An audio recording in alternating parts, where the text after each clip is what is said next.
I'd ask you to open your Bibles to Hebrews 7 again. We're going to take a larger section than I normally would, and there's a reason for that. There's so much here in Hebrews 7, and last week we really only went through the first 3 verses, but this week, with God's help, we'll try to go through verses 4 all the way through the end of the chapter, verse 28. And the reason is there's so much here, and yet, if we were to try to extract every piece of information from every verse in this chapter, I have a feeling we would lose, or at least I would lose, the general flow of the whole book and the argument. So we're going to go over the high spots. We're going to kind of skim over it, but don't worry, because in chapter 8 and in chapter 9 and in chapter 10, we'll revisit the same territory. So we're just going to kind of wet our beaks this morning and prepare for what's ahead. Now, I wonder, to kind of get the ball rolling, if someone were to ask you, if an alien came down, or if somebody who has never heard of Christianity or Jesus Christ or the Bible, and somebody asked you, what is the job description of a Christian?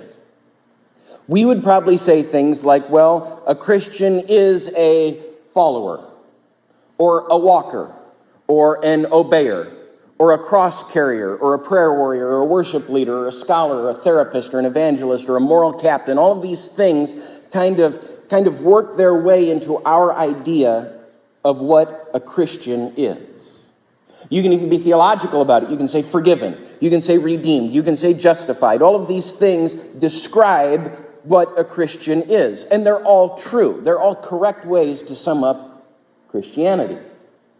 But there is something that nobody, I don't think, would ever say. You're a Christian. What does that mean? What does that really make you? It makes you a priest. How often do we think of ourselves as a priest? Well, that's what our call to worship said. We have been made a nation of priests.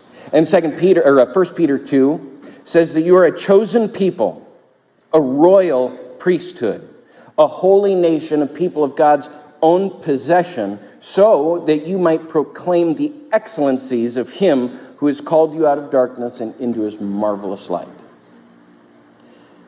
It's something we don't think about often as being priests, but throughout the argument that began all the way back in Hebrews 5, the argument has always been from the writer, Jesus Christ is a better high priest. He is the best high priest.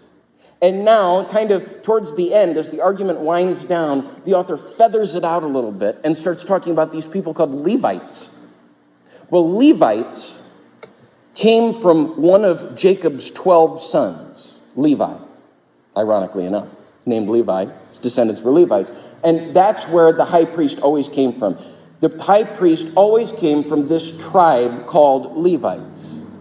So it goes Aaron, the first high priest, then it goes Levi, then it goes Jacob, then Isaac, then Abraham. And we read last week that Abraham falls down and pays homage, so to speak, to this guy Melchizedek. Well, if Abraham, the patriarch of the patriarch of the patriarchs, bows down and defers glory to Melchizedek, how much more so should the Levites and all the high priests that came from the tribe of the Levites? And that's what we read. We'll read just a little section here, and this is just kind of a refresher from last week. Hebrews 7, verse 4. Now, observe how great this man was, to whom Abraham, the patriarch, gave a tenth of the choicest spoils. And those indeed of the sons of Levi who received the priest's office have a commandment in the law to collect a tenth from the people, that is, from their countrymen, although they're descendant from Abraham. But the one whose genealogy is not traced from them collected a tenth from Abraham and blessed the one who had the promise. But without any dispute, the lesser is blessed by the greater.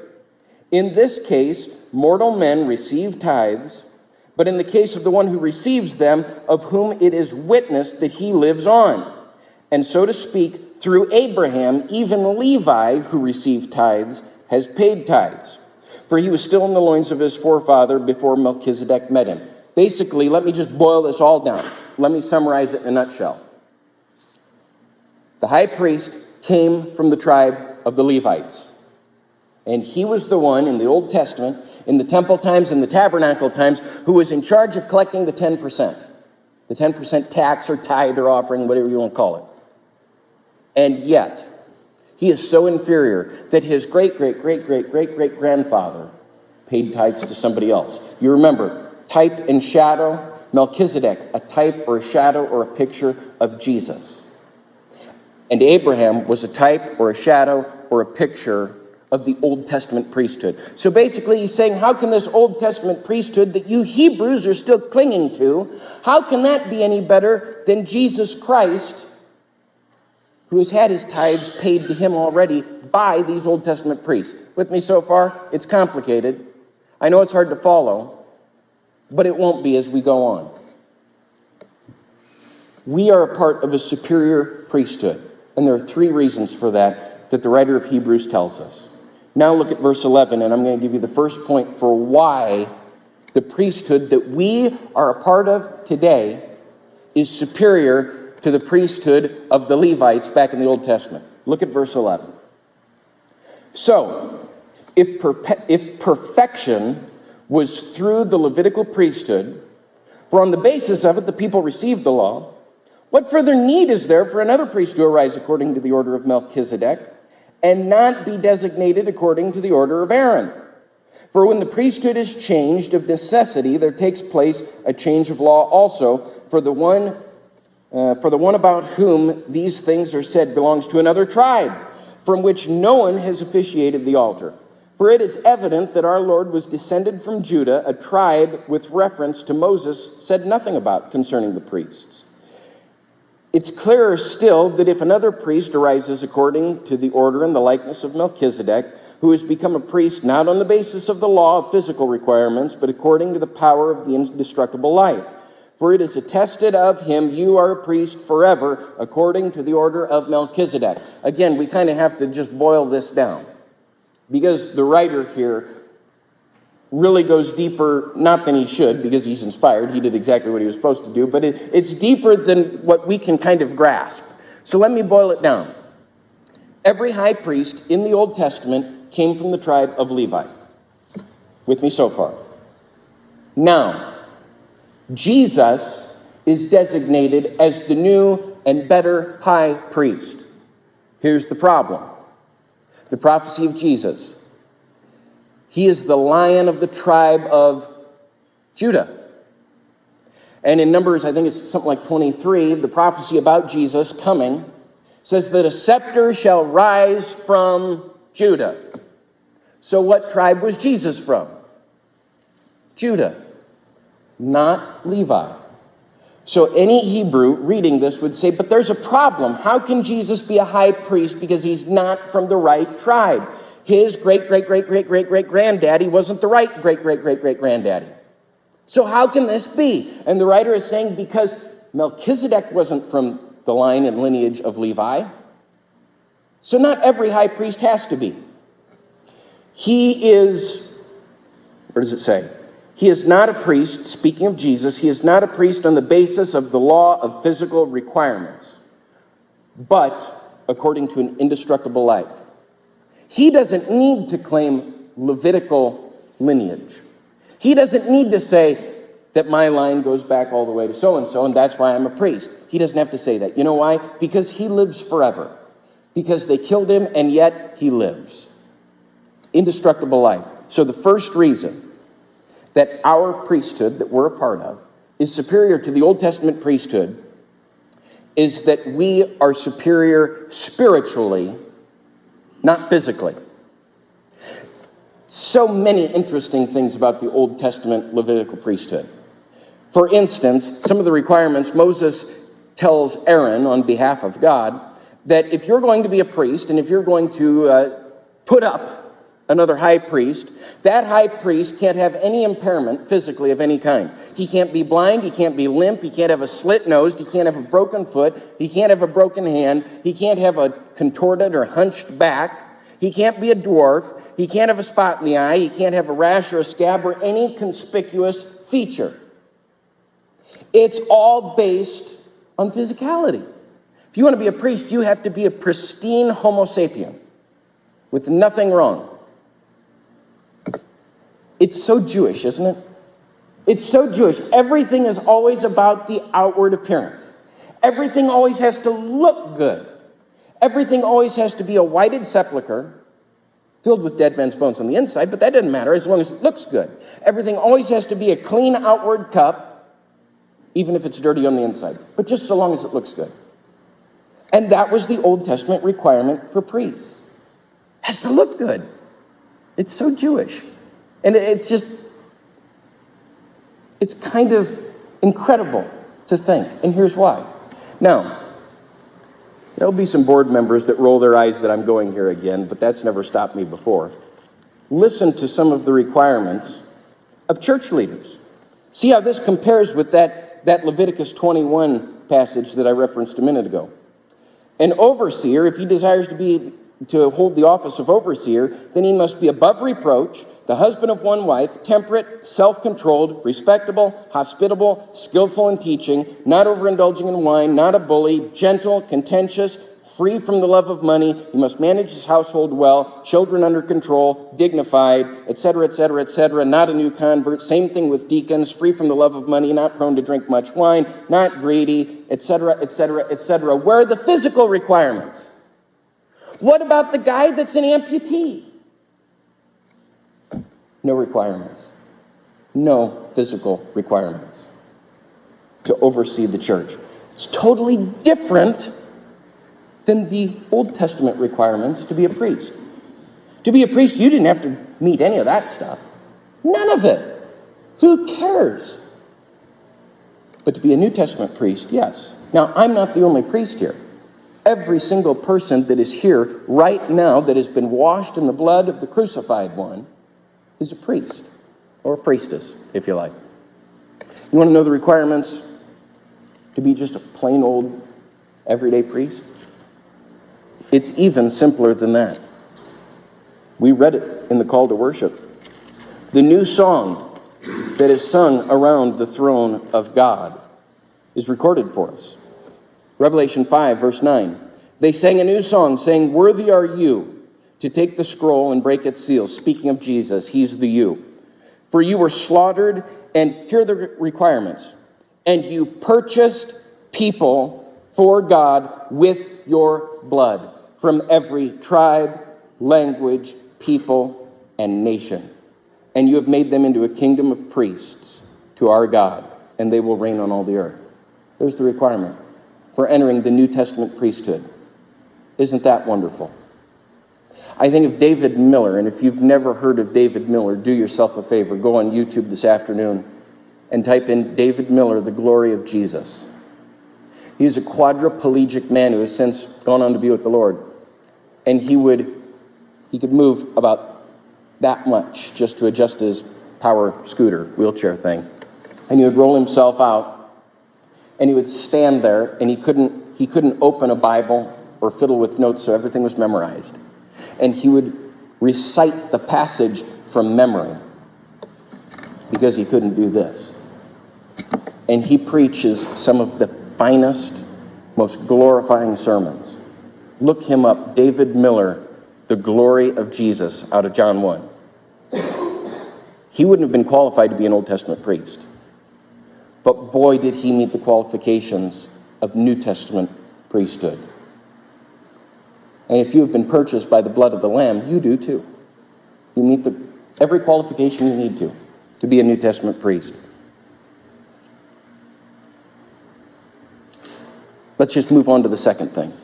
The second point, and as I say, we're just going to kind of skim over this because Hebrews 8 and Hebrews 9 is full of this talk that we'll discuss later on. But the second reason that the priesthood that we belong to is superior to the Levitical priesthood of the Old Testament is because it operates under a superior covenant. The Leviticus priesthood, the tribe of Levi that was serving in the temple and making offerings to God on behalf of the people, was operating under the old law, under the old covenant. Not us today. Read with me Hebrews 7, verse 18. "For on the one hand, there is the nullification of the former commandments," that's the old law, "because of its weakness and uselessness. For the law has made nothing perfect.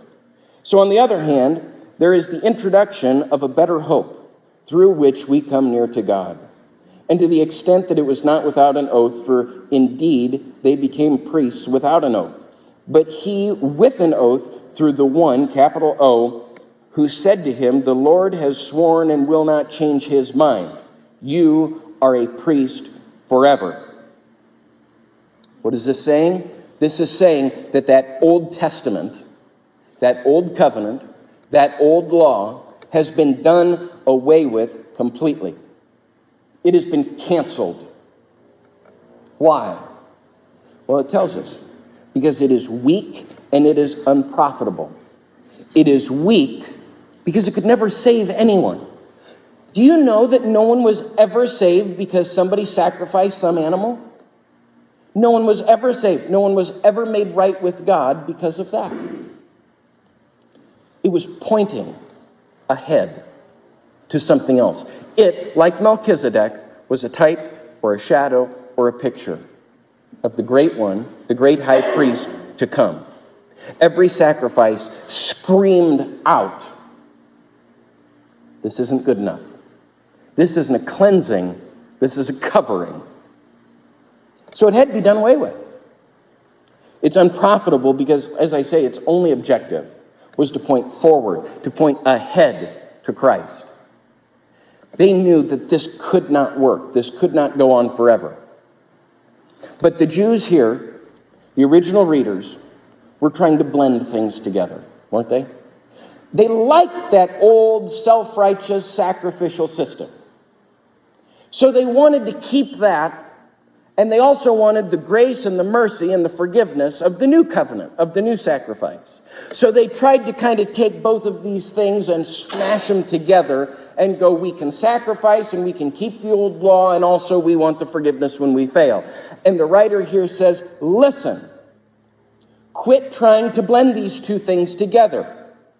It doesn't fit, and it disgusts God when you try to do that. It's like dill pickle potato chips. It's nasty. I can't believe I just said that. You'll forgive me, won't you? Galatians 3 says that the law has become our guardian to lead us to Christ. That's the purpose of the Old Testament, to lead us, to point us, to show us there is a better one ahead. There's a better one coming. But now that faith has come, faith in Christ, we are no longer under the guardian. We don't need something to point ahead to Christ because Christ has already come. Now we've got the New Testament that instead of pointing ahead to Christ, it points back to Christ. And there's no sense in trying to blend all of these things. And the problem is that anytime you blend anything with the gospel, anytime you blend anything with Jesus, it doesn't matter whether it's works or relics or pomp or sin, anytime you say the gospel and you're trying to play baseball with a tennis racket and bowling pins. It doesn't work. You're trying to blend two things together that should never, ever be blended together. Now, nobody here wants to go back to the sacrificial system of the Old Testament. Nobody wants to haul a goat in here, cut its throat, and burn it. We don't have that temptation. We have a different temptation. We have a temptation of wanting to add something to the gospel, wanting to blend these two things with the new covenant. You've got the new covenant here, and we have this desire to just put something else with it, don't we? It's not the old law. It's not the sacrificial system. Let me explain it to you this way. If you are a Christian, if you have submitted to the call of Christ, you are living a new and mature life. The apostle, Paul, says, when I was a child, I spoke like a child. But when I became a man, I put away childish things. And in another place, he says, the old things have passed away. Behold, all things have become new. How often do we want to reach back and pull out some of those old things? How often do we want to speak and act and talk and think like a child? He says in another place in Ephesians 5, he likens the church, the Christians, the righteous redeemed, to an expectant bride, betrothed, holy, spotless, sinless, without blemish. But if we, as a pure bride, as a forgiven bride, as a sinless bride, spend our time walking the dark streets in search of spiritual fornication, it's just like bringing a football to the pitcher's mound. And you are a fool if you think the outcome of the game won't change. It's that detrimental. Don't bring up the old stuff. Don't bring up the things that God has forgiven you of. Don't keep flirting with that. Just like these Hebrews were flirting with the Old Testament sacrificial system. Forget it. It's done with. There are better things ahead. So leave that stuff behind and press on. That's what he's saying. The Hebrews tried to fit Christ into their old system of sacrifice and legalism. And we're tempted, 21st century Christians, to fit Christ into our system of worldliness and sin. And he is not compatible with either case. It does not work. There is no room for Christ and just Christ. So, a final thought about the new covenant and why it's so superior to the old covenant is because it was confirmed in three different ways. First of all, it's confirmed in God's oath. God's oath, the writer quotes Psalm 110, verse 4. The Lord has sworn and will not change his mind, speaking of Jesus Christ. You are a priest forever, without end. That's the first thing. And you remember when we talked about how Abraham was promised by Christ, or by God, walking through those separated animals a few weeks ago. You know that when God swears, he will not change his mind, and it's just as sure today as it was 2,000 years ago when it was written. So God has sworn that this is the final covenant. The other thing is Christ's sacrifice seals it. Christ's death on the cross and his resurrection from the dead leaves no room for another third covenant. This is it. We are living in the final dispensation of God's grace. And I'm not even dispensational. Romans 6:8. Christ is never to die again. He has died once for all time. There's nothing left. The last page has been written. Don't wait for God to change the plan of salvation, because he's not going to. And then the third reason, the third confirmation, a promise of a better covenant, which we'll read about when we get to Hebrews 8. Hebrews 8:8 is a reference from Jeremiah 31:31. It says, behold, the days are coming, says the Lord, when I will bring about a new covenant. All the way back in the Old Testament, God had promised that this covenant that you're under right now, the old covenant, the old priesthood, the old sacrificial system, that's not the final end-all, be-all. There's going to be something new and better coming. You know what we don't find in the New Testament? God saying, you go ahead and come to salvation through Christ, but don't worry, there's a new and better thing coming. It's not found anywhere in the New Testament. This is it. And God will not change his mind. He has sworn that Jesus Christ is a high priest forever, according to the order of Melchizedek. It lacks nothing, and it isn't weak or shadowy like the Old Testament. So the third point is this. Our priesthood that we're a part of as New Testament Christians is better than the Old Testament priesthood because our high priest is better than their high priest. Therefore, we win. Our high priest is completely superior in every way to the likes of Caiaphas and Annas and Aaron and Eli and all of those guys.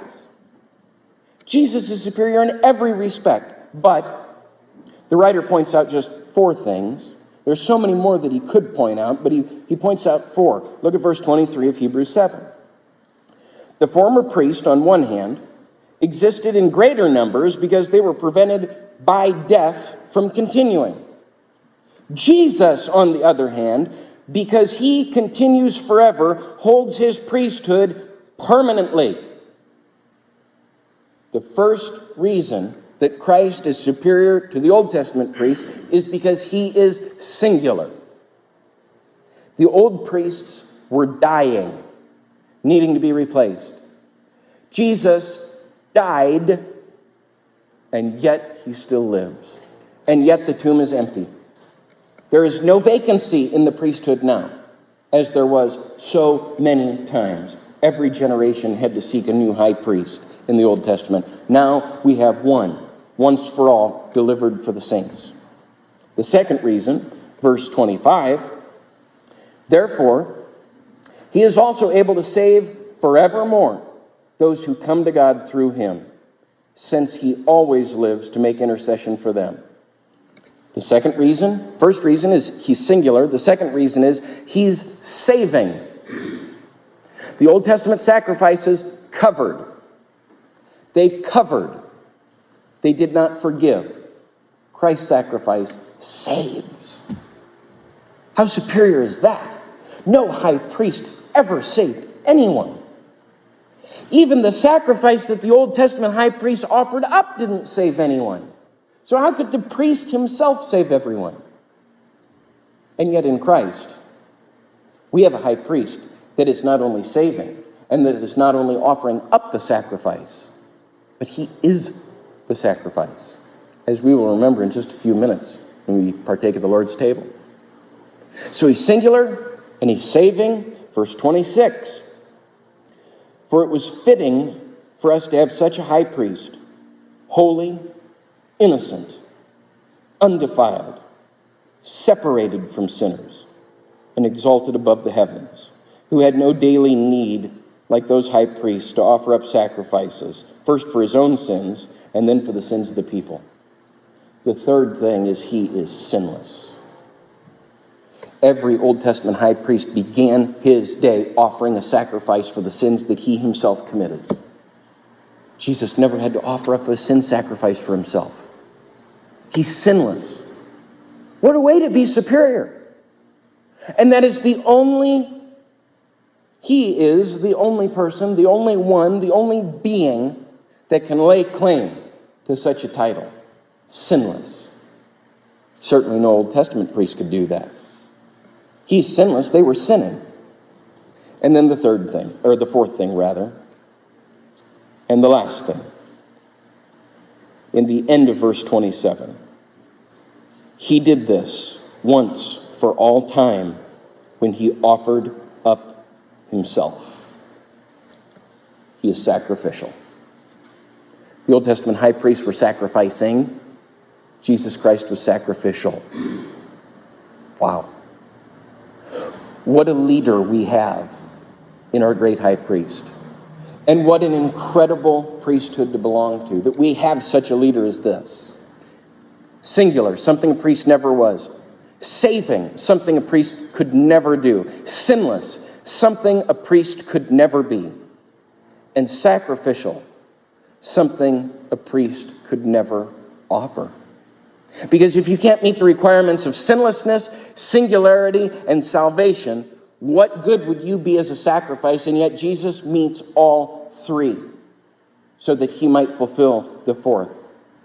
Perfect sacrifice, holy and acceptable, pleasing to God. What a leader of our priesthood. How much better is our priesthood because of this leader, and only because of this leader. Christ is just so superior, as we've talked about now for months throughout the book of Hebrews. In every point, not just in these four, but in every point. I love what one commentator said, and I'd like to read it to you. Commentator said, wherever we find him, in the wilderness, he is grandly victorious over temptation. In the crowd, he is greatly wise in answering the entrapping questions. Was there ever such an agonizer in the Garden of Gethsemane? Has any cross held such a sufferer? When he was in his direst darkness, his brightness is best revealed. In death, he destroys death. And in the grave, he bursts out of the sepulcher. What a leader of our priesthood. At the beginning of every great movement, or at the fore of every great movement, There is a larger-than-life figure. You know, you think of Douglas MacArthur. Nobody knows anything about MacArthur's army, but everybody knows a lot about Douglas MacArthur. How about Julius Caesar? The same thing. Winston Churchill. George Washington. All of these leaders were gigantic. And they led their people in most cases, actually on all of the cases, they led them into battle. And the army, the nation, the movement succeeded because of the leader, not because of the people behind him. If I were to ask for a show of hands, and you can keep them down, but if I were to ask for a show of hands on how many people know Parmenion, how many people know who he is? No one. How many people know Alexander the Great? Most everyone. Parmenion was Alexander's second in command. He was the second most powerful man in all the world for a time, and nobody knows who he is. This office of priesthood that each of us carries and each of us belongs to. If you think about it and you kind of dwell on it for a while, you kind of get the big head. You think this is pretty spectacular. I'm a priest. But you have to understand that you're not even close to second place. You're not even close to second in command. You're only great, and the priesthood that you belong to is only great because the leader is great. And it is our job as priests and priestesses, the Most High God, to direct all of our efforts and all of the glory to Him. That's the purpose of the priesthood, not so we can walk around and thump our chest and say that we're so important. Next week, we're going to, actually for the next 2 weeks, we're going to step out of Hebrews. And it's really difficult for me to do something topical, but we're going to do that the next 2 weeks. We're going to look at the two main aspects of priesthood, specifically New Testament priesthood. Because if we're all priests and priestesses, then we better act like it. And we better know what that involves. So there'll be two things the next 2 weeks, evangelism and service. We'll look at that next week.